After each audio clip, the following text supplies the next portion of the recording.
NCERT की पाठ्य पुस्तक के सेकंड चैप्टर स्थिर विद्युत विभव तथा धारिता का 10वां एग्जाम्पल देखिए। 900 पिकोफैरेड के किसी संधारित्र को 100 वोल्ट की बैटरी से आवेशित किया गया है, जिसे हमारे को डायग्राम में दे रखा है। हमें इसके पहले पार्ट में पूछा है संधारित्र में संचित कुल स्थिर विद्युत ऊर्जा कितनी है। इसके बी पार्ट में हमें पूछा है कि इस संधारित्र को बैटरी से वियोजित करके किसी अन्य 900 पिकोफैरेड के संधारित्र से संयोजित किया गया निकाय द्वारा संचित स्थिर विद्युत ऊर्जा कितनी है। विद्यार्थी इस क्वेश्चन को एक बार देखेंगे कि हमें इस तरीके से एक संधारित्र बता रखा है और इस संधारित्र पर 100 वोल्ट का विभवांतर लगाया गया है।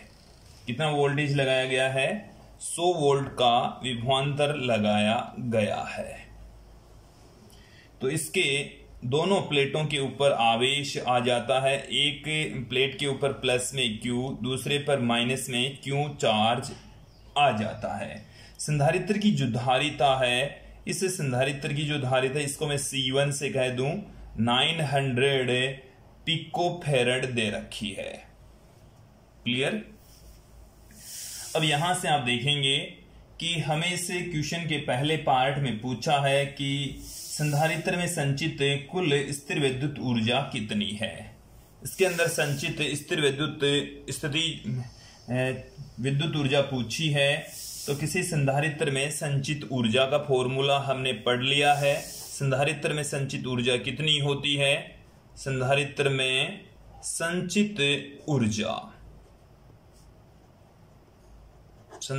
संचित ऊर्जा होती है हमारे पास में U इक्वल टू 1/2। हमें C की वैल्यू दे रखी है, V की वैल्यू दे रखी है। तो C और V के पदों में फॉर्मूला होता है half CV square. Then value put कर दीजिए। C का मान है 900 पिकोफैरेड। पिको का मतलब 10 की घात -12 है। V का मान है 100। तो 100 का जब स्क्वायर करेंगे तो 100 गुणा 100 में पुट कर देता हूं। ये V स्क्वायर था, तो ये 100 गुणा 100 मैंने इसको लिख दिया है। अब यहां से देखिए 9 के अंदर 2 का भाग लगाएंगे तो आ गया 4.5। 2 जीरो यहां से निकल रहे हैं, 2 यहां से 6 जीरो हो गए। तो 10 की घात प्लस में 6, 10 की घात माइनस में 12, तो 10 की घात माइनस में 6 रह जाएगा। तो ये आ गया जूल में आंसर। किस में आ चुका है? जूल में 4.5 गुणा 10 की घात -6 जूल इसके पहले पार्ट का आंसर आ चुका है। फिर देखिए विद्यार्थियों, इसके बी पार्ट में हमें क्या कहा गया है कि इस संधारित्र को हमें बैटरी से हटाकर, यहां पर जो बैटरी लगी हुई है 100 वोल्ट की बैटरी लगी है, इस बैटरी को यहां से हटाकर एक 900 पिकोफैरेड वाला एक अन्य संधारित्र यदि यहां से जोड़ दें तो निकाय में कितनी स्थितिज ऊर्जा संचित होगी। तो यहां से हम क्या कर रहे हैं, इस बैटरी को हटा रहे हैं और इस बैटरी के स्थान पर हम क्या लगा देंगे, एक अन्य, ये C1 बराबर 900 पिकोफैरेड का एक संधारित्र है, ये दूसरा 900 पिकोफैरेड का संधारित्र है। देखिए इसके ऊपर प्लस Q, इसके ऊपर -Q चार्ज था। अब हमें ये पूछा है कि नई जो स्थितिज ऊर्जा है वो कितनी होगी।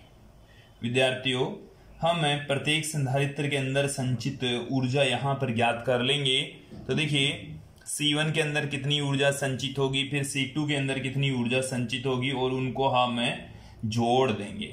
तो सबसे पहले यहां पर देखिए, पहले इसके ऊपर प्लस में Q चार्ज था। जैसे ही इसको हम संयोजित करेंगे तो कुछ जो चार्ज हैं, यहां पर ध्यान देंगे इस डायग्राम की ओर देखिए कि इसमें से ये जो धनावेश है वो यहां से होता हुआ इसके ऊपर धनावेश प्रकट हो जाएगा और यहां से जो ऋणावेश है वो यहां से आता हुआ इसके ऊपर ऋणावेश प्रकट हो जाएगा। तो C1 और C2 के ऊपर चार्ज इस तरीके से वितरित होंगे। इसके ऊपर पहले प्लस Q चार्ज था। अब दोनों संधारित्रों की धारिता सेम, दोनों को हमने इस तरीके से संयोजित कर दिया तो जो चार्ज है वो पहले की तुलना में आधा रह जाएगा। पहले इसके ऊपर चार्ज था प्लस Q, अब इसके ऊपर चार्ज रह गया है प्लस क्यू बट्टे में 2, इस पर माइनस क्यू बट्टे में 2। सेम यहां पर चार्ज क्रिएट हो जाता है प्लस क्यू बट्टे में 2 माइनस क्यू बट्टे में 2। क्लियर। अब देखिए इस संधारित्र में संचित जो स्थितिज ऊर्जा है वो कितनी होगी। तो देखिए विद्यार्थियों, यहां पर हमारे पास में जो फॉर्मूला होता है वो है हाफ CV²। हम क्यू की टर्म्स में भी फॉर्मूला जानते हैं चाहे तो। देखो यहां पर आवेश आधा रह गया है, आवेश आधा रह गया है, तो जो विभवांतर है वो कितना रह जाएगा। विभवांतर का हमारे पास में फॉर्मूला होता है Q बट्टे में C। तो यहां पर Q आधा रह गया है, आवेश आधा रह गया, तो विभव भी कितना रह जाएगा, आधा रह जाएगा। तो इसके सिरों पर जो विभवांतर है वो कितना रह गया है। तो विभवांतर, अब नया विभवांतर कितना रह गया है, नया विभवांतर पहले वाले विभवांतर की तुलना में आधा रह गया है। पहले इसके ऊपर 100 वोल्ट था, अब इसका आधा रह गया, 100 बट्टे में 2, 50 वोल्ट रह गया। 50 वोल्ट ही क्यों रह गया, क्योंकि आवेश आधा रह गया, तो विभवांतर भी क्या रह जाएगा, आधा रह जाएगा। तो C1 में संचित ऊर्जा कितनी होगी, C1 में संचित ऊर्जा, C1 में संचित ऊर्जा, उसको हम U1 से पुट कर दें तो half C1 square C1 V dash square आ जाएगा। C1 तो इस संधारित्र की धारिता और इस संधारित्र पर वोल्टेज रह गया V डैश, तो V डैश का स्क्वायर आ गया हमारे पास में। तो वैल्यू यहां पर पुट कर दीजिए। वैल्यू पुट करेंगे तो हमें क्या मिल रहा है, देखिए U1 बराबर हाफ, C1 की वैल्यू है 900 पिको फेरड, पिको का मतलब 10 की घात -12, V डैश की वैल्यू रह गई है 50, तो 50 गुणा में 50 रह गया है। क्लियर। अब इसकी हम कैलकुलेशन करते हैं तो देखिए हमें क्या मिलेगा। यहां से 5 को 5 से गुणा करेंगे 25, 25 को 9 से गुणा करेंगे 225, 225 मिल गया, बट्टे में 2 मिल गया। एक जीरो यहां से, एक जीरो यहां से, 2 जीरो यहां से, 4 जीरो कम कर दीजिए तो 10 की घात -8 जूल रह जाएगा। अब मैं यहां पर देखते हैं विद्यार्थियों, इस संधारित्र और इस संधारित्र की धारिता दोनों की सेम है, आवेश सेम है, तो इसके सिरों पर भी जो विभवांतर होगा वो V डैश के इक्वल ही होगा, विभवांतर सेम होगा। और जो विभवांतर यदि सेम है तो उस कंडीशन में C2 में संचित ऊर्जा कितनी हो जाएगी। C2 में संचित ऊर्जा, इसको हम U2 से पुट करेंगे 1/2 C2 V डैश स्क्वायर, क्योंकि इसके सिरों पर भी जो विभवांतर होगा वो V डैश के इक्वल ही होगा, 50 वोल्ट ही होगा।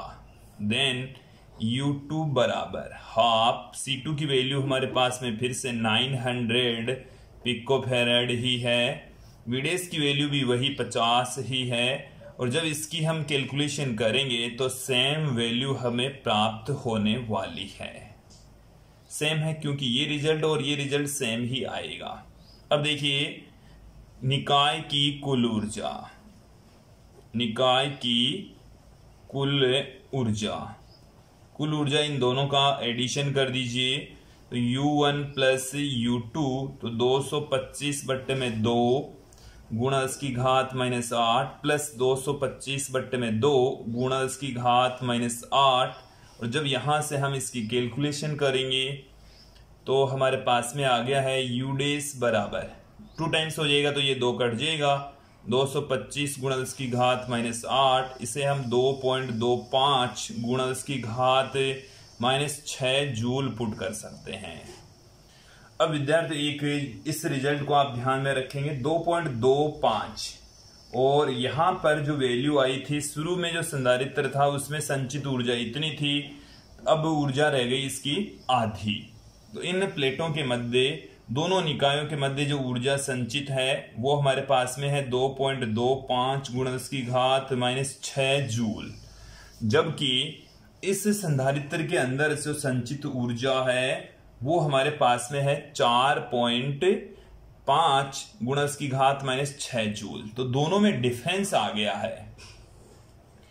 तो एक यहां पर क्वेश्चन क्रिएट होता है कि ये जो ऊर्जा पहले इतनी थी, अब ऊर्जा इतनी रह गई है कि ऊर्जा बाकी की जो आधा हिस्सा है वो कहाँ चला गया, एनर्जी कहाँ लॉस हुई है। तो विद्यार्थी यहाँ पर आप ध्यान देंगे कि जैसे ही हम यहाँ पे संधारित्र को कनेक्ट करते हैं तो यहाँ से जो धनावेश इस वायर से होता हुआ यहाँ तक पहुँचता है, यहाँ से जो ऋणावेश है वायर से होता हुआ यहाँ पहुँचता है। तो ये जो धनावेश और ऋणावेश इस वायर में से, इस चालक तार में से जब संचरित होता है तो धारा के मार्ग में उत्पन्न जो बाधा है उसके कारण उसमें ऊर्जा के रूप में ऊर्जा का क्षय हो जाता है। कौन सी ऊर्जा के रूप में ऊर्जा बाहर निकल जाती है?